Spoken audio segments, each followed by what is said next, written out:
dynamics of inviscid flows.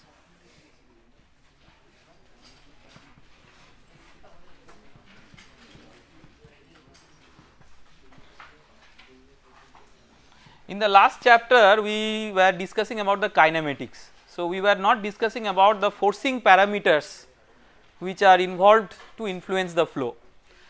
So, we have discussed about the motion. Now, we are going to see that what are the forcing parameters which influence the motion and how they are related to the motion. When we talk about inviscid flows, what we essentially mean is initially we will discuss about cases where viscous forces are not present.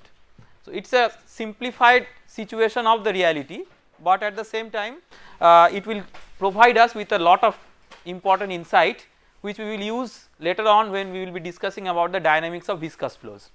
So, when we will be considering or focusing our attention in this particular chapter, we will be considering cases when viscous forces are not there or negligible. To start with the discussion on this, what we will try to do, we will try to write the equation of motion for a fluid element where viscous forces are not present. So, when viscous forces are not present, the kinds of forces which are there are the surface forces in terms of the normal components which are manifested through pressure and some body forces which may be like the gravity forces. Keeping that in mind, let us say that we want to write the equation of motion for a fluid element. Let us say that it is a 2-dimensional fluid element. It need not always be 2-dimensional, but if we are writing the equation of motion along a particular direction, then like for simplicity we can take it as a 2-dimensional one for illustration. So, let us say that we take a 2-dimensional fluid element as an example.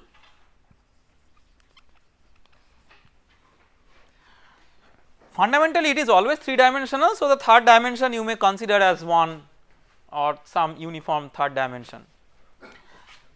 Let us say that these dimensions are delta x and delta y. We will quickly identify what are the forces which are acting on the fluid element only along x. So, we will identify forces along x because we are interested to write the equation of motion along x. So, other forces we will not show. So, it is not a complete free body diagram, only the x component of forces will be shown. So, here you have force due to pressure. So, if P is the pressure here, then P times delta y, maybe times 1 where 1 is the width, is the force that acts on the left face due to pressure. Force that acts on the right face due to pressure is what? We have encountered such situation earlier. So, P plus this into dx times delta y into 1. Along x, these are the only surface forces because other faces will have surface forces along y. Body force may be there. Let us say that Bx is the body force per unit mass. So, rho into Bx into delta x into delta y is the body force component along x, because rho into delta x into delta y is the mass of the fluid element. So, we can write the Newton's second law of motion for the fluid element, that is we can write resultant force along x is equal to mass of the fluid element times acceleration along x. Maybe you can write delta m, it is a small mass to acknowledge that. So, we will try to simplify this expression.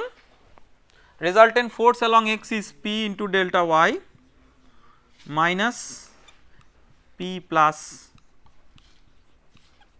this one with respect to into delta y,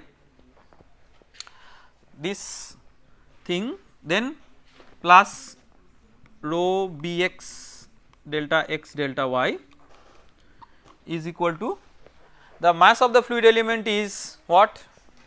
Rho delta x delta y times acceleration along x. What is acceleration along x? This we have discussed in the kinematics. So, what is that?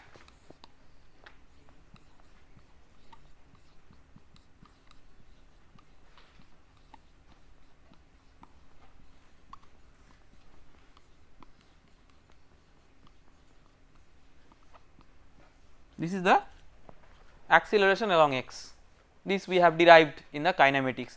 See, when we were discussing about the rigid body type of motion of fluid elements, then we did not use this expression, we were using as an expression as if the entire fluid is having a particular acceleration disregarding the deformation within it. So, now the different gradients of velocity will become important, which was not there or which we kept ourselves abstracted of when we just wrote some acceleration when it was moving like a rigid body. Now, we are more detailing it. So, we are looking into the detailed expression that that reflects that acceleration. So, this is acceleration along x. Now, you can cancel various terms. So, first this term will go away and then like you will have okay, let us just correct it a little bit, it was delta x, right, we did not consider it dx delta x. So, just change this dx to delta x because we took our element as delta x, and then we can cancel delta x into delta y from all the terms because these are small tending to 0, but not actually equal to 0. So, what we are left with? We are left with a simplified expression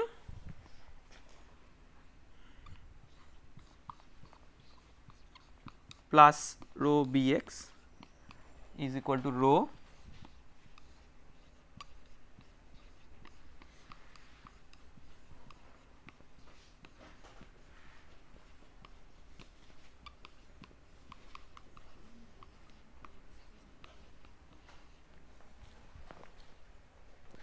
this very simple expression is also known as Euler's equation of motion along x.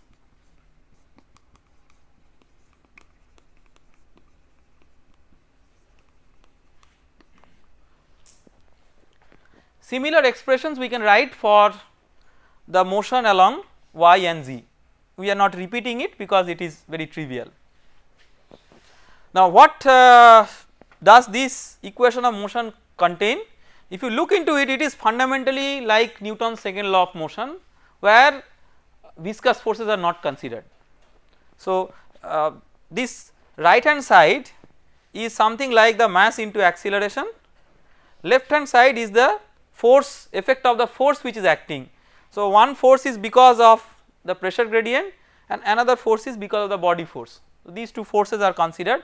So, it is just a different way of writing Newton's second law of motion for a fluid where viscous effects are not present, and any other force other than this body force of this particular form we are not considering. Let us take an example to illustrate that how we can make use of this.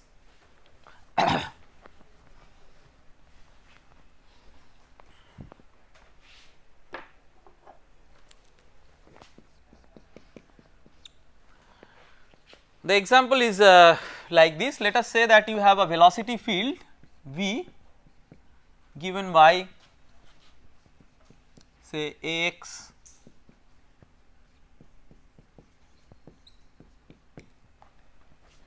I minus ay j, where a is a constant number and a dimension number to adjust the dimensions in the two sides.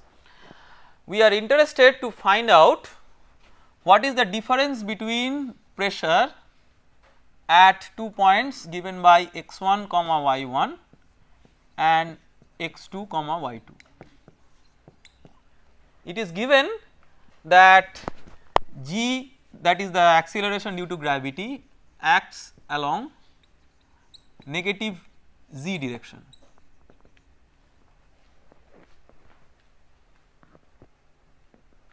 So, the question is what is the difference in pressure between these 2 points.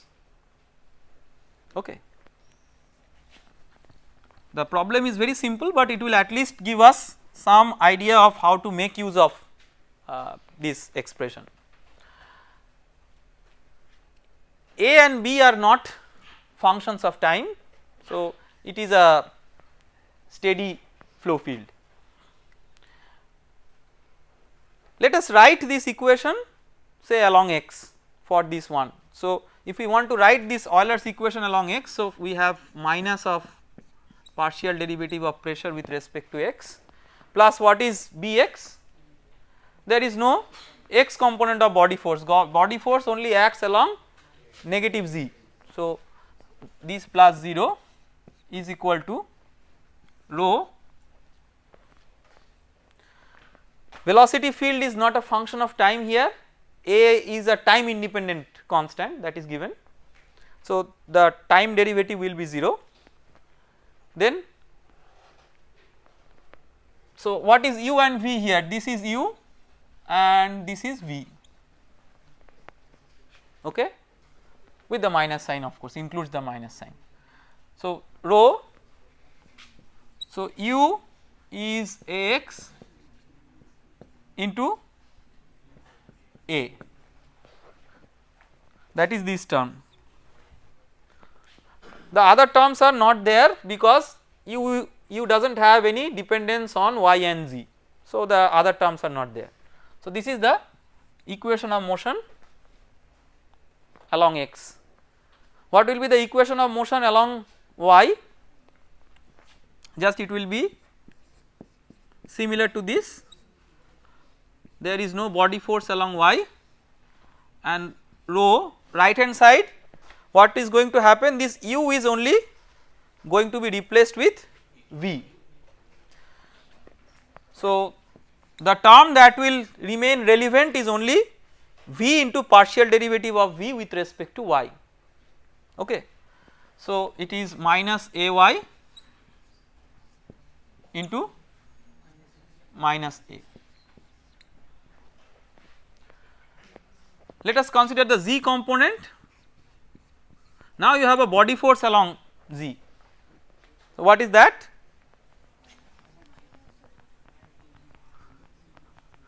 So b z is equal to minus g. So minus rho g is equal to the right hand side, u will be replaced by w, and there is no w component of velocity, it is a 2-dimensional flow field, so it is 0. So it is possible to integrate these expressions to find out how p varies with x, y and z. So let us integrate that, let us say we integrate this one with respect to x. So we get p here as what, minus rho a square, x dx will become x square by 2 plus function of y and z, right. For this it will become p equal to very similar, minus rho a square, now y square by 2 plus a function of x and z, and what will this give, p equal to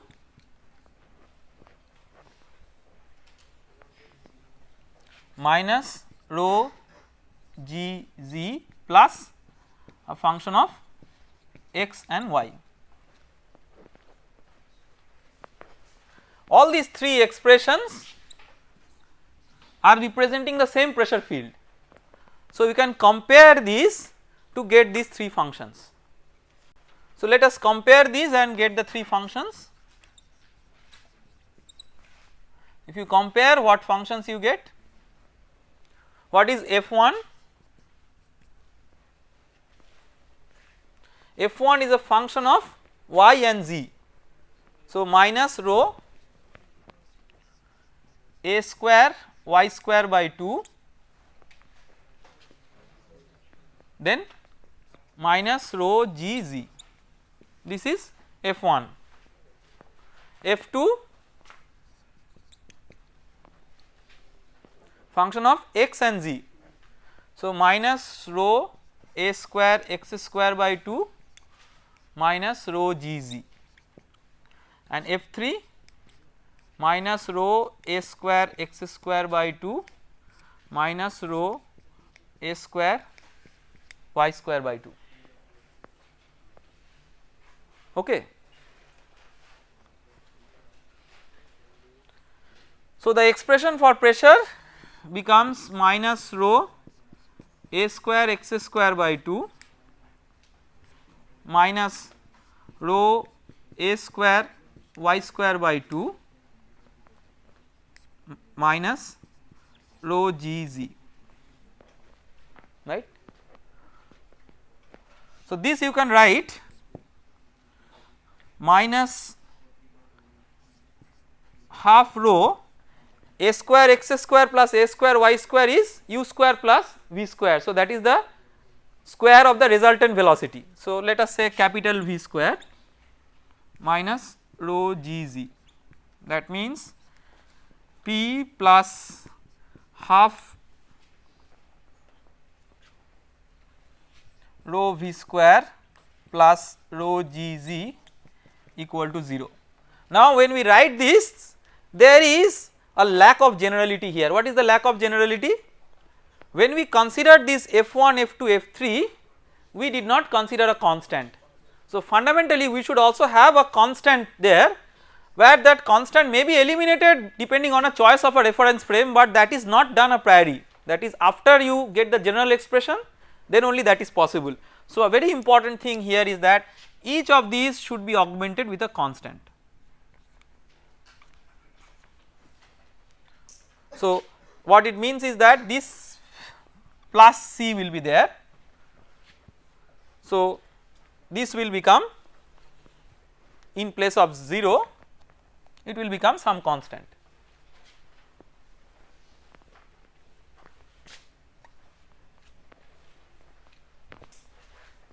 This looks very familiar to you, it is like a Bernoulli's equation. Now, do not get a wrong impression here that the Bernoulli's equation is always valid, and that is why you can write it in this form. There is a speciality of this problem because of which the Bernoulli's equation gets valid between any 2 points 1 and 2. So, this is a point 1 and this is a point 2. Solving the problem is trivial, you can find out p1 minus p2 by substituting the velocities respectively at x1 comma y1 and x2 comma y2. That is a straightforward exercise. So, you directly compared the three equations and wrote f1, f2, f3. Yes. How directly you result? The direct comparison of the equation is possible because they represent the same pressure. So, direct comparison is possible, but after comparing them you just wrote out f1, f2, f3. This is by observation. See, I mean when you write, when you say that these two are equal or these three are equal, it should be such that it does not contain any function of x, y or z which falls beyond the functions written here, right. I mean there are certain things which you can do just by common sense, and this is one of the big things in mathematics which you can do by a little common sense, and that is what is expected when you solve such problems. Now, when you come to this conclusion that it is like a Bernoulli's equation, in fact it is of the same form, and we therefore can apply it between any 2 points 1 and 2. It is not a general conclusion, that we must remember, and we will do it rigorously to show that when it is valid and when it is not valid. This is very important because all of you are very habituated in using Bernoulli's equation anywhere and everywhere you like. So, we will try to see, we will try to restrict you so that you do not apply it anywhere and everywhere, and we will see that when it is applicable and when it is not. But before that, this problem at least tells us that this is a very easy problem, and it demonstrates that in this case it is possible to apply it between 2 points 1 and 2. So, what is the speciality of this problem? Let us look into it. See, for every problem there is one aspect, that is how to solve a problem, that is fine, but there is a greater aspect, how to develop a more detailed insight on what the problem is about. So, we are now trying to do that. Problem is solved, but it is not enough. Let us see that what insight it gives us. Try to find out what is the rate of deformation and angular velocity of this flow. So, if you recall that if we want to find out the say rate of deformation, epsilon dot xy, what is that?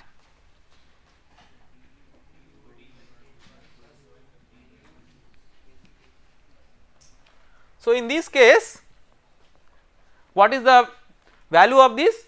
Identical equal to 0. Angular velocity in xy plane half of this one, because each of these terms are 0, you have this also identically equal to 0. So what does it show? It shows that if there is a fluid element located in this flow field, it does not have any shear deformation, it does not have any rotation. That means if its edges were originally parallel to x and y, those will remain always parallel to x and y. If it is incompressible, what will happen? It might stretch along say x, so it should reduce its length along y so that the volume is preserved. So it is like if the fluid element was originally like this, maybe it will become once like that and it will change its configuration in such a way that angularly there is no change, only there are changes in linear dimension but ensuring incompressibility, because it also represents an incompressible flow field that you can check by checking that divergence of the velocity vector is 0. So it is an incompressible flow. So that is one important observation. So the important observation is it does not have any shear effect. Next is it does not have any angular velocity, so it is like an irrotational flow, because an irrotational flow has no angular velocity or no vorticity, so to say. Now let us try to see that what will be the equations of the streamline in this case.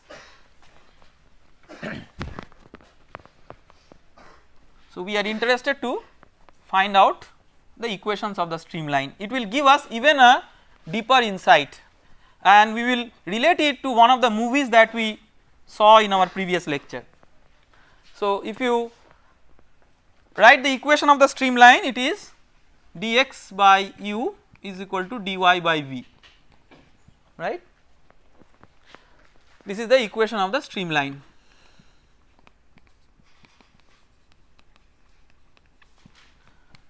So you have dx by ax is equal to dy by minus ay, a is not equal to 0, you can cancel that, and if you integrate it you will get ln x is equal to minus ln y plus a constant, let us say ln k. So this gives an equation of the streamline of the form xy equal to k, which is like a rectangular hyperbola. That means if you have say if you consider this as x axis and maybe this as y axis, it is possible that you have your streamlines in this way. So if you have a fluid element originally like this, maybe the fluid element is coming down along the streamline. I am just trying to make you recall one of the movies that we showed to you, that the fluid element is coming down like this with no angular change, no rotation, no shear deformation, but only the lengths of the respective edges are getting altered. So it is a case of pure linear deformation, no angular deformation, okay. And then in such a case we have two things satisfied. One is there is no effective viscous effect, because the viscous effect comes through what? Viscosity into the rate of shear deformation. So if the rate of shear deformation is 0, it does not matter whether viscosity is 0 or not. So inviscid effect is not always through viscosity equal to 0, it may be the rate of shear deformation equal to 0, because eventually we are interested about whether the shear stress is 0 or not. So if the shear stress is 0, it does not matter whether it is 0 because of mu equal to 0 or because of rate of shear deformation equal to 0. Here it is 0 because the rate of shear deformation is 0. So it does not have any effect of viscous shear, it does not have any effect of rotationality. So for it is effectively like an inviscid and irrotational flow, and for such a flow we will show later on that you can apply Bernoulli's equation between any 2 points in the flow field disregarding where they are, and we will now go into a more rigorous way of establishing this very important consideration.